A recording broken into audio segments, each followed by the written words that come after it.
स्वागत है आपका एक बार फिर से हमारे इस खास कार्यक्रम में जो आधारित है कानाफूसी गपशप और चर्चाओं पर। इस बार कई सारी रोचक खबरें हैं, तो चलिए शुरू करते हैं पावर सेंटर।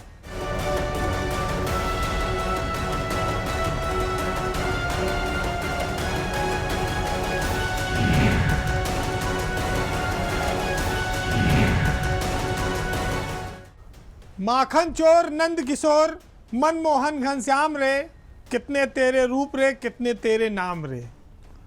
उत्तर प्रदेश में कानून व्यवस्था को मजबूत करने के लिए पुलिस कमिश्नरेट सिस्टम की शुरुआत हुई। 7 जिलों में जो कैवाल टाउन है वहां पर पुलिस कमिश्नरेट सिस्टम लागू हो गया। पिछले कई सालों से वो चल रहा है। सरकार इसको अपनी सफलता के तौर पर मानती है, लेकिन सरकार के ही विधायक इस सिस्टम के खिलाफ आवाज़ उठाने लगे हैं। मामला गाज़ियाबाद का है, जहां भाजपा के विधायक नंद किशोर गुर्जर लगातार जो बयान देते हैं बेबाक उनके कई सारे मामलों में आते रहे हैं। अब उन्होंने खुलेआम यह मांग कर दी है कि यूपी में पुलिस कमिश्नरेट सिस्टम को समाप्त कर देना चाहिए, क्योंकि यहाँ पर अधिकारी अपराधों पर कंट्रोल नहीं कर पा रहे हैं। नंद किशोर गुर्जर पहले भी अपने सरकार के अफसरों के खिलाफ बोलते रहे हैं, व्यवस्था के खिलाफ बोलते रहे हैं। अपनी सुरक्षा से लेके तमाम सारे विषयों पर उन्होंने बोला है, लेकिन अब उन्होंने कहा कि ये जो पुलिस कमिश्नर सिस्टम है ये अंग्रेजों के ज़माने के वायसराय वाला सिस्टम है, क्योंकि जो पुलिस कमिश्नर है वो बहुत सीनियर लेवल का अफसर होता है। वो आम आदमी से, नेताओं से उतनी सहजता से नहीं मिल पाता है, जिसके चलते विधायकों के, आम आदमी के जो काम हैं वो नीचे के अफसरों के पास बार बार दौड़ने पड़ते हैं, जिनके पास निर्णय लेने के उतने अधिकार नहीं है। तो नंद किशोर गुर्जर ने कहा है कि पुलिस कमिश्नरेट सिस्टम को बंद करना चाहिए, एसएसपी सिस्टम को फिर से लाना चाहिए। सरकार के सामने उन्होंने एक नया सवाल खड़ा किया है। उनका यह भी कहना है कि अपराधियों पर लगाम नहीं लगा पा रही गाज़ियाबाद की पुलिस, लिहाजा उन्हें खुद बुलडोजर लेकर निकलना पड़ेगा। तो ये मामला क्यों है? चुनाव के दौरान भी विधायक और पुलिस कमिश्नर के बीच तनातनी देखी गई थी। दिल्ली से लेकर लखनऊ तक वो शिकायत करते हैं कि अपराधों की बाढ़ आई हुई है। कमिश्नर अपने ऑफिस से बाहर नहीं निकलते हैं, किसी से मिलते नहीं हैं। ऐसे अफसरों को बैठाकर सरकार आखिर क्या करना चाहती है? उनका ये भी आरोप रहता है गाहे बगाहे कि जितना ज़्यादा पुलिस होगी ज़िले में उतने ज़्यादा वो लूट मचाएगी, उतने ज़्यादा उसको पैसे की ज़रूरत पड़ेगी। अब समस्या इस बात की है कि जिस कमिश्नर सिस्टम पर सरकार अपनी पीठ थपथपाती है, क्राइम पे कंट्रोल की बात कहती है, उसी के एक विधायक अपने ज़िले के पुलिस कमिश्नरेट सिस्टम से संतुष्ट नहीं है। उनका कहना है कि इस विभाग में इतने CP, JCP, DCP, ACP, JCP और पता नहीं कितने कितने सीपी अधिकारी हो गए हैं कि उनके यहाँ चक्कर काटते काटते लोग थक जाते हैं। लोगों को समझ ही नहीं आता है कि किसके यहाँ पर जाएं और किससे उनको फाइनल रूप से राहत मिलेगी। ये बात भी सही है, क्योंकि कमिश्नरेट सिस्टम में सारे अधिकार कमिश्नर के पास हैं। एडीजी और आईजी लेवल के अधिकारी कमिश्नर हैं पुलिस के, काफ़ी सीनियर हो जाते हैं। वो इजीली अवेलेबल भी नहीं होते हैं। अब समस्या इस बात की भी है कि एक विधायक कमिश्नर सिस्टम की आलोचना कर रहे हैं, दूसरी ओर कुछ लोग अजय मिश्रा के कार्यकाल को बेमिसाल भी बताते हैं। सरकार ये कहती है कि जो पुलिस कमिश्नर सिस्टम है इसने अपराधियों पर अंकुश लगाया है और इसने उत्तर प्रदेश में आम जनमानस के बीच पुलिस की जो छवि है उसको बहाल किया है, लोगों को सुरक्षा का एहसास दिलाया है। अब सुरक्षा का कितना एहसास है, अगर इसका कोई एक सर्वे हो जाए जनमानस के बीच तो ये और बात स्पष्ट हो जाए। खाली सरकार आंकड़े जो अधिकारियों द्वारा दिए गए उन्हीं पर न बोले, फिर तो वो कह दे कि भाई ये लखनऊ में 1 लाख लोगों में सर्वे हुआ है और लोगों ने हमारे इस काम को पसंद किया है। फायदे के लिए खाली किसी के ये सिस्टम बनाया गया, या आम जनमानस तक उसका लाभ पहुंचे, उसके लिए सिस्टम काम कर रहा है।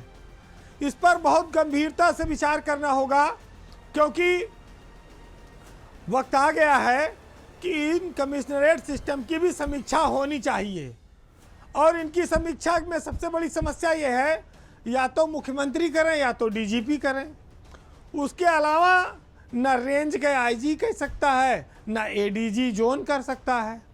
वैसे जहाँ जहाँ कमिश्नर सिस्टम है, सबके दिल से पूछो दर्द क्या है किसी का। लेकिन समस्या यह है कि बोले कौन, बिल्ली के गले में घंटी बांधे कौन। आईपीएस अफसर तो कमिश्नरेट में जाने नहीं चाहते, डीसीपी बनकर या जेसीपी बनकर या एडिशनल सीपी बनकर। अधिकार कुछ है ही नहीं है, नाखून तक नहीं है बाल नोच सकें। अब एक बड़ी रोचक खबर यह है, एक नेताजी के साथ कह लीजिए तो गच्चा हो गया। गच्चा कैसे हो गया? एक अपने यहाँ नेताजी हैं सेठ साहब, बड़ी बड़ी इमारतें बनाते हैं, बड़ी बड़ी कोठियाँ बनाते हैं और बड़े बिल्डर हैं। पहले समाजवादी पार्टी में रहे, वहाँ से फिर वो भाजपा में आए और इन दिनों उनके सितारे बुलंद हैं। वो लगातार देश के उच्च सदन के सदस्य बनते रहे हैं। लेकिन सियासत में सबसे ऊंचे माले पर पहुंचकर भी सेठ साहब की इच्छाएं कुछ ना कुछ तो रहती ही हैं। अब ये ज़रूर है कि भाई जिस लिफ्ट से वो आए थे ऊपर तक, उन्होंने वो लिफ्ट छोड़ दी, भगवा वाली लिफ्ट में बैठ गए। पिछले दिनों उनके साथ एक वाकया हो गया। वाकया कोठी से जुड़ा हुआ मामला है, बंगला से जुड़ा हुआ मामला है। चूँकि संजय सेठ राज्यसभा के सांसद हैं उत्तर प्रदेश के, उन्हीं के नाम के एक मंत्री केंद्र में हो गए हैं संजय सेठ। वो भी झारखंड से हैं, रांची से वो जीते हैं। अब दोनों का नाम एक है। एक बिल्डिंगों के निर्माण का, कोठियों के निर्माण का विशेषज्ञ भी है, एक खांटी राजनीतिज्ञ है। वो केंद्र में रक्षा राज्य मंत्री बन गए हैं। संयोग से उनको देश की राजधानी में जो सरकारी बंगला आवंटित होना था, वो चिट्ठी नाम के भ्रमवश लखनऊ आ गई। जब वो चिट्ठी लखनऊ आ गई तो यूपी के अधिकारियों ने समझा कि भाई ये यूपी वाले संजय सेठ हैं, इनको बंगला देना है। उनको फ़ोन गया, सूचना पहुंची कि साहब आपके लिए दिल्ली से लिखकर आया है कि आपको एक बंगला दिया जाए। तो वो उन्होंने भी हजारों बंगलों का जो मालिक है उसने स्वीकार कर लिया कि भाई सरकारी बंगला, उसका आनंद कुछ और हो, वो भी राजधानी लखनऊ में। उन दौड़ के चले आए तुरंत कि हाँ हाँ बिल्कुल हमको बंगला मिलना चाहिए। फिर भाई राज संपत्ति विभाग में कोठी ओठी खोजी जाने लगी। उनको उम्मीद जगी थी कि जो पत्र आया है वो उन्हीं का होगा, देश की सरकार ने शायद उन पर मेहरबानी की होगी। लेकिन अचानक से जब कोठी देने की व्यवस्था शुरू हुई तो लोगों ने कहा भाई सांसद को हम राज्य में बड़ी कोठी दे नहीं सकते। तो ये दिल्ली से पूछताछ हो गई तो पता लगा भाई ये यूपी वाले संजय सेठ के लिए नहीं है, ये तो झारखंड वाले संजय सेठ के लिए है, जिनको दिल्ली में कोठी देनी है। यूपी से कोई लेना देना नहीं, वो चिट्ठी आप वापस भेज दीजिए। अब इतना सुनने के बाद सेठ साहब का मन निराश हो गया। हालांकि उन्होंने हार नहीं मानी कि भाई चिट्ठी जब यहाँ आई है तो बंगले की व्यवस्था करो। लेकिन समझाया गया भैया ये रक्षा राज्य मंत्री वाली चिट्ठी है, जो संजय सेठ है उनकी है, नाम के भ्रम के चलते वो यूपी आ गया है। ऐसे बहुत सारे पत्र आ जाते हैं। अब आप राज संपत्ति विभाग पर दावा ठोकेंगे, दबाव बनाएंगे, बंगले की व्यवस्था करो, हम कहाँ से कर पाएंगे। लेकिन बताते हैं कि सेठ साहब की जो इच्छा थी कि भाई जब चिट्ठी आ गई तो हमें बंगला दे दो, और उनका कुछ इशारा अभी तक विक्रमादित्य मार्ग पर कुछ बंगले खाली भी पड़े हैं, अच्छे हैं, भारी भरकम हैं। अगर वहाँ मिल जाए तो फिर उनका और भौकाल बढ़ जाएगा। और महत्वपूर्ण बात ये भी है कि जो खाली बंगले विक्रमादित्य से, उसमें से एक उनके गुरु पुराने वाले, उनका भी बंगला है। नाम के फेर में पड़े सांसद जी की उम्मीदें टूट गई। अब कोई बिल्डर का मामला होता, किसी प्राधिकरण का मामला होता, टाउनशिप का मामला होता, तो सेठ साहब इतने सक्षम थे कि वो यूपी में निर्णय बदलवा लेते। लेकिन चूंकि ये केंद्र का मामला था, दिल्ली का मामला था, उनके बस में नहीं था, तो लिहाजा फिर उनको मन ममोस के रहना पड़ा। तो फिलहाल अब लखनऊ वाले संजय सेठ नहीं, झारखंड वाले संजय सेठ के लिए बंगला दिल्ली में तैयार हो गया है। अब बात ब्यूरोक्रेसी की एक खबर की। खबर ऐसी जिनकी ओर कोई ताकता नहीं है, जिनको किनारे करके छोड़ दिया है सरकार ने, और ये चाहती है कि अभी यहीं से अपना रिटायर हो जाएं, इनका नाम भी हमारे सामने ना लो। हालांकि दूसरी ओर कुछ ऐसे अधिकारी भी हैं जो बहुत लाडले हैं, जो अंगद के पांव की तरह सरकार के सामने जमे हुए हैं। कई बसंत आए, पतझड़ आए, आंधियाँ आई, लोग आते जाते रहे, लेकिन वो अपनी पोजीशन पर कायम रहे। तो जिनके जीवन में हर समय हरियाली है और जिनका कैरियर बुलंदियों पर रहा है, उनके इतर आज बात होगी कुछ ऐसे लोगों की जिनका सूखे से सांप का ख़त्म नहीं हो रहा है, जिनका करियर अंधेरे में डूब गया है और सूखा ऐसा पड़ा है कि बरसात की कोई उम्मीद नहीं है। ऐसा लगता है कि खेत बंजर हो जाएगा। सूखे और हरियाली के इस अंतर को बताने के लिए हम आपके सामने कुछ ऐसी खबर लाए हैं जिसको आप सोचेंगे तो कहेंगे वाकई में क्या ऐसा है कि किसी का सितारा इतनी बुलंदी पर है कि उसे आप छू भी नहीं सकते, और कुछ ऐसे हैं कि जिनको सरकार ही छूने को तैयार नहीं, वो ज़मीन पे लेटे हैं। बात मुख्यमंत्री कार्यालय के दो प्रमुख अफसरों की, एसपी गोयल और संजय प्रसाद की, जो पिछले कई सालों से सरकार के चहेते हैं, लेकिन उसके इतर कुछ ऐसे भी नाम हैं जिनके ऊपर ना तो कोनो तबादला नीति लागू होती है, ना सरकार उनकी ओर देखना चाहती है। यानी कि 5 साल, 4 साल, 6 साल पड़े रहो जहाँ पड़े हो, रिटायर होकर अपने घर चले जाना। इससे ज़्यादा सरकार आपको सरकारी वेतन मिल रहा है, काम वो क्या कर रहे हैं, प्रोडक्टिविटी क्या है, इस पर किसी का ना तो कोई ध्यान है और ना कोई चाहता है कि आप हमारे साथ कोई कदम ताल करो। तो संजय प्रसाद और एसपी गोयल, ये मुख्यमंत्री के कार्यालय में संजय प्रसाद पिछले 4-5 साल से हैं, एसपी गोयल 7 साल से हैं। वो लगातार उनका सितारा चमक रहा है। अनिल गर्ग पिछले 4 सालों से सिंचाई विभाग में हैं, वो भी सरकार की गुड बुक में हैं। इन सब के इतर जब इन्हीं के और साथियों को आप देखेंगे तो उनको सरकार की ऐसी मेहरबानी और नजर इनायत हासिल नहीं है जो ब्यूरोक्रेसी के सर्वोच्च पदों पर बैठे लोगों को आज की तारीख में है। वो महत्वहीन है और निम्न कहे जाने वाले विभागों में है, जिनमें आप सबसे पहले देखेंगे तो अनिल कुमार हैं, जो पिछले 5 साल पूरे कर चुके हैं होमगार्ड विभाग में। अब उनके भाग का सितारा शायद उदय हो जाए और रेवेन्यू बोर्ड के वो चेयरमैन बन जाएंगे। ये अफसर वो हैं जो तैनात करके सरकार छोड़ देती है। इसमें 89 बैच के अनिल कुमार 5 साल से ज़्यादा हैं होमगार्ड विभाग में, और उनके बाद जितेंद्र कुमार हैं जो 5 साल से ज़्यादा समय से भाषा विभाग में तैनात हैं, जिनकी कोई सुधि नहीं ले रहा है। अब इनका रिटायरमेंट भी अगले साल हो जाएगा जून में। उसके बाद 1990 बैच के ही सुधीर बोबड़े भी हैं, जो 4-4.5 साल तो राजस्व परिषद में रहे, फिर आजकल 1.5 साल से राजभवन में हैं। फिर आता है नाम पंधारी यादव का। पंधारी यादव भी पिछले 7 साल से राष्ट्रीय एकीकरण में रहे। समीर वर्मा समाज कल्याण के सचिव हैं, वो भी योगी की पिछली सरकार से ही संट कर दिए गए, उनको भी किनारे कर दिया गया। केशव मौर्य के विभाग में तैनात होने का खामियाजा वो आज तक भोग रहे हैं। तो ये सब कहानियां हैं जिन पर कोई ध्यान नहीं देता है। किसी को कहते नहीं कि घर मिला हिस्से में, किसी के हिस्से में मकान आया, किसी की दुकान आई, मैं छोटा था घर में मेरे हिस्से में माँ आई। तो यहाँ भी वही है कि किसी के हिस्से में माल मत्ता आ रहा है, बड़े बड़े विभाग आ रहे हैं, और किसी के हिस्से में सूखी रोटी भी नहीं है। आप देखेंगे कि सरकार की नाराजगी का शिकार इस तरह से है अफसर कि उनका पूरा कैरियर खत्म होने को आ गया है। जब जब तबादला सूची आती है तो इन अफसरों को लगता है कि शायद अब की बार किस्मत का भाग खुल जाए, शायद उनके लिए कोई गुड न्यूज आ जाए। लेकिन 5 साल 6 साल गुजरने के बाद तो वो नाउम्मीद भी हैं, निराश हैं।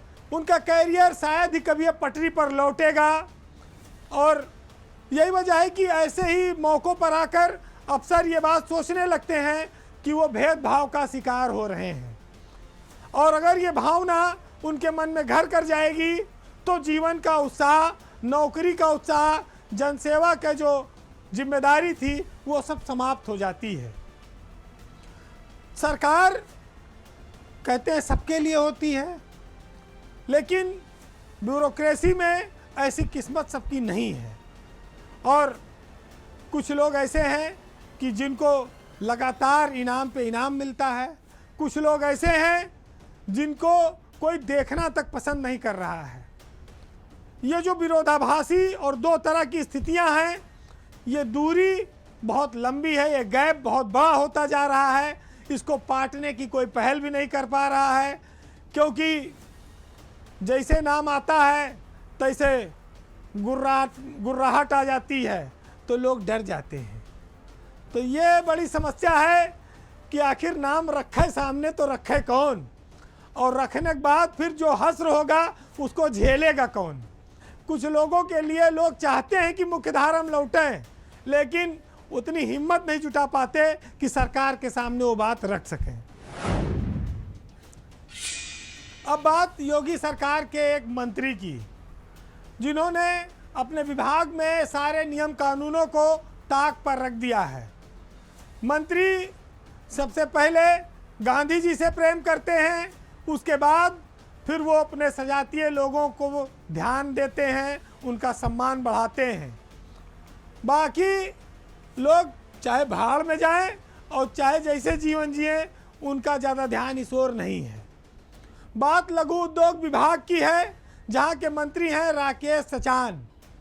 राकेश सचान एमएसएमई यानी कि लघु उद्योग विभाग, खादी ग्राम उद्योग, यूपी हैंडलूम, इन सब विभागों के मंत्री हैं, लेकिन उन्होंने नियमों को दरकिनार कर रखा है। अपने चहेतों के लिए नियम कानून के विपरीत जाकर वो उन्हें उपकृत करते रहते हैं। तबादला सत्र को भी उन्होंने धता बता दिया। समूह का के अधिकारियों का एमएसएमई विभाग में इस साल तबादला ही नहीं हुआ। तो ये अपने आप में बड़ा विचित्र मामला है कि मंत्री ही चाहता है कि विभाग में तबादले ना हो, मंत्री ही चाहता है कि विभाग में प्रमोशन ना हो। जब काम नियमानुसार नहीं होते हैं तो स्वाभाविक है कि काम जुगाड़ सिस्टम से होंगे। नियम नहीं होगा तो जुगाड़ चलेगा, जुगाड़ चलेगा तो फिर तबादला नीति को ठेंगा चलेगा, और तबादला नीति को ठेंगा रहेगा तो जो जिले में 3 साल पूरा कर चुका है वो रहेगा, वो जमे रहेगा। जो मंडल में 7 साल पूरा कर चुका है वो भी जमा रहेगा, और इस जमा रहने में जो मलाई आएगी फिर वो चुनिंदा लोग खाएंगे। आज हम आपका ध्यान मंत्री राकेश सचान के विभाग में चल रहे इस अवैध और अन्यायपूर्ण कृत्य की ओर ले जाएंगे, जहां पर अधिकारी तबादला सूची का इंतज़ार कर रहे हैं, जहां पर अधिकारी प्रमोशन का इंतज़ार कर रहे हैं, लेकिन मंत्री प्रमोशन की फाइल पिछले 1 महीने से दबाए हुए हैं, उस पर दस्तखत नहीं कर रहे हैं, क्योंकि दस्तखत कर देंगे तो विभाग में नए 50 डीसी प्रमोशन होकर आ जाएंगे, 50 अफसर उपायुक्त बनकर आ जाएंगे, फिर उनको जिलों में पोस्टिंग देनी पड़ेगी, और जो इन्होंने एक्स्ट्रा चार्ज दे रखा है वो हटाना पड़ेगा। कि लखनऊ में मनोज चौरसिया 5 सालों से जमे हुए हैं, श्रीनाथ पासवान मेरठ में 9 साल से जमे हुए हैं, रामेंद्र कुमार मथुरा में 5 साल से जमे हुए हैं। ये सब उपायुक्त हैं उद्योग विभाग के, और ये सारे जो पद हैं ये महत्वपूर्ण माने जाते हैं, कमाई वाली जगह माने जाते हैं। और इतना ही नहीं, मंत्री ने तो सीनियर अफसरों को भी कई जगह जूनियर का चार्ज दे दिया है, जहां ज़्यादा हिसाब किताब ठीक है। वैसे सरकारी तंत्र में सीनियर अफसर अगर जूनियर का चार्ज लेता है तो इसे बहुत ख़राब बात मानी जाती है, लेकिन आगरा में जॉइंट कमिश्नर हैं अनुज कुमार, उन्होंने डीसी आगरा का चार्ज ले रखा है। मुरादाबाद में जॉइंट कमिश्नर है योगेश सचान, उन्होंने अपने नीचे उपायुक्त का चार्ज ले रखा है। अलीगढ़ में संयुक्त निदेशक हैं वीरेंद्र कुमार, उन्होंने भी अलीगढ़ के डीसी का चार्ज लेके रखा हुआ है। विभाग में 29 डीसी हैं इस समय उपायुक्त, और प्रमोशन 1 अगस्त को हो चुका है, 2 अगस्त से मंत्री के यहाँ फाइल पड़ी है। मंत्री प्रमोशन कर देंगे तो 50 लोग डीसी बन जाएंगे, 50 बन जाएंगे तो जिलों में उनको पोस्टिंग दी जाएगी, तो जो ज्वाइंट डीसी चार्ज लिए हैं नीचे का उनका चार्ज हट जाएगा तो फिर स्वास्थ्य की पूर्ति नहीं हो पाएगी। तो जब डीपीसी होने के बावजूद महीनों महीने मंत्री फाइल रोक रहे हैं, अफसरों के प्रमोशन नहीं हो रहे हैं और सरकार जीरो टॉलरेंस की बात करती है, तो इस विभाग की ओर क्यों नहीं देखा जा रहा है? आलोक कुमार प्रमुख सचिव हैं इस विभाग में, वो भी कई बार कोशिश किए लेकिन मंत्री के आगे उनकी चलती नहीं है। राकेश सचान का दिल है कि मानता ही नहीं है बिना गांधी जी के सानिध्य के, और पहले भी वो विवाद में रहे, 70 प्लाट ले लिया था वहाँ पर, फिर वो वापस किए, फिर वहाँ पता लगा कचहरी में फाइल लेके भाग गए। आखिर जो सरकार सबका साथ सबका विकास की बात करती है, जो जीरो टॉलरेंस की बात करती है, वो ये क्यों नहीं देखती है कि किस विभाग में जिले में 3 साल से ज़्यादा कौन अफसर जमा है, क्यों नहीं हट रहा है? 5 साल से वो उस पद पर कैसे कायम है? 7 साल से वो उस पद पर कैसे कायम है? अब डीआईजी जिले में एसपी के चार्ज लेने लगे तो कितनी शर्म की बात है। कमिश्नर अगर जिले में डीएम के चार्ज ले तो इसका मतलब क्या है? खाली लालच, इसके अलावा कुछ नहीं है। तो ये सरकार को देखना होगा कि मंत्रियों की मनमानी के चलते विभाग के अधिकारियों का मनोबल टूट रहा है, शोषण के लिए उन पर लगातार दबाव बनाया जा रहा है। क्या अब डीपीसीओ प्रमोशन में भी गुलाबी गैंग हावी हो जाएगा? ये सब सच्चाइयां हैं जिनको देखना चाहिए। बहरहाल हमारे समाज में हमेशा सच और झूठ में एक जंग जारी रहती है और हर युग में जारी रही है। आज मंजर भोपाली के इन लाइनों में वो चीज़ सार्थक होगी। सुनिएगा कि करबला नहीं लेकिन झूठ और सदाकत में कल भी जंग जारी थी, अब भी जंग जारी है। और बाप बोझ ढोता था, क्या दहेज दे पाता, इसलिए वो शहजादी आज तक कुंवारी है। और गांव में मोहब्बत की रस्म है अभी मंजर, शहर में तुम्हारे तो जो भी है सब मदारी है। नमस्कार।